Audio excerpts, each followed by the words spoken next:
অমিত শাহজি আমাদের 200 আসনে টার্গেট দিয়েছেন ঠিকই, কিন্তু বাংলার মানুষের মেজাজ বুঝে আমি বলছি আমরা 220টি আসন পার করব। এইভাবে শুক্রবার মালদার চাঁচলের জনসভা থেকে 2026 সালের বিধানসভা নির্বাচনের সংখ্যাগরিষ্ঠতা নিয়ে বাংলায় সরকার গঠনের হুঙ্কার দিলেন বিরোধী দলনেতা শুভেন্দু অধিকারী।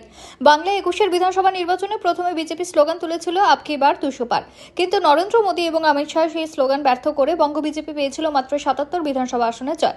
তার প্রেক্ষিতে চলতি সপ্তাহে কেন্দ্রীয় স্বরাষ্ট্রমন্ত্রী অমিত শাহ বঙ্গ বিজেপির জন্য 200 আসনের লক্ষ্যমাত্রা বেঁধে দিয়েছিলেন। চাঁচলের হাইস্কুল ময়দানে জনসভা থেকে ফের একবার তৃণমূল সরকারকে চোর এবং দুর্নীতিগ্রস্ত বলে কড়া তোপ দেখেন শুভেন্দু।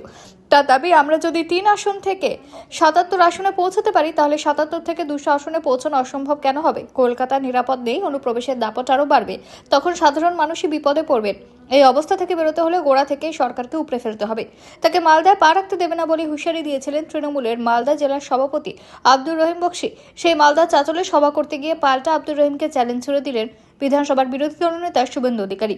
চাঁচলের সভা থেকে তিনি বলেন, দাঁড়িয়ে আছে মালতীপুরের বিধায়ক রহিমকে 2026 সালের নির্বাচনে হারানোর চ্যালেঞ্জ জানালেন শুভেন্দু। এমনকি তৃণমূলের জেলা সভাপতিকে নিশানা করে বিধানসভার বিরোধী দলনেতা বলেন, আমি যখন তৃণমূলের এই জেলার অবজারভার ছিলাম তখন গাড়ির দরজা খুলে দিতেন রহিম। এদিন কলকাতা হাইকোর্টের অনুমতিতে চাঁচলে সভা করেন তিনি। নিজের বক্তব্যের শুরুতেই সে কথা উল্লেখ করে তিনি বলেন, এই নিয়ে আদালতের অনুমতি নিয়ে 104টা সভা হলো আমার। এরপরই তৃণমূলকে 26-এ হারানোর কথা জানিয়ে শুভেন্দু বলেন, ছাপ্পা মেরে ভোট লুট করে বাংলাদেশে অনুপ্রবেশকারীদের ভোট নিয়ে 2024 সালের নির্বাচনে আমাদের সঙ্গে ওদের ফারাক 40 লক্ষ, আর এসআইআর এর প্রথম ঝাঁকুনিতে 58 লক্ষ নাম বাদ গিয়েছে। ভোটার তালিকা থেকে আরও রোহিঙ্গা অনুপ্রবেশকারীর নাম বাদ যাবে। এসআইআর এর কি হতে চলেছে তার ট্রেলারটা দেখেছেন তো দিল্লিতে? তৃণমূলের সেকেন্ড ইন কমান্ড এখন থেকে বলছে এই ভোটার লিস্ট মানি না।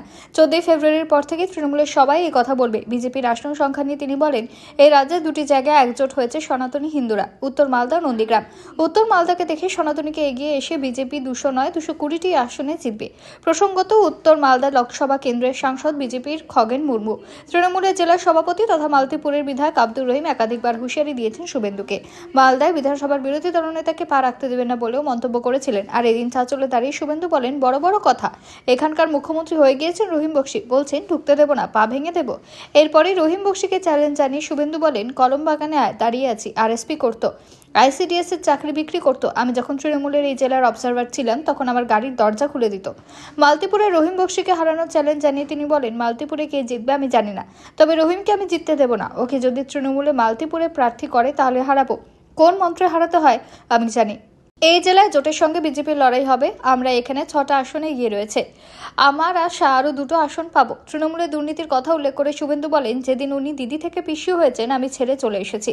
ভিডিওটি ভালো লাগলে লাইক করুন এবং আমাদের ইউটিউব চ্যানেলটি সাবস্ক্রাইব করে আমাদের সঙ্গে থাকুন পরবর্তী আপডেটের জন্য। ধন্যবাদ।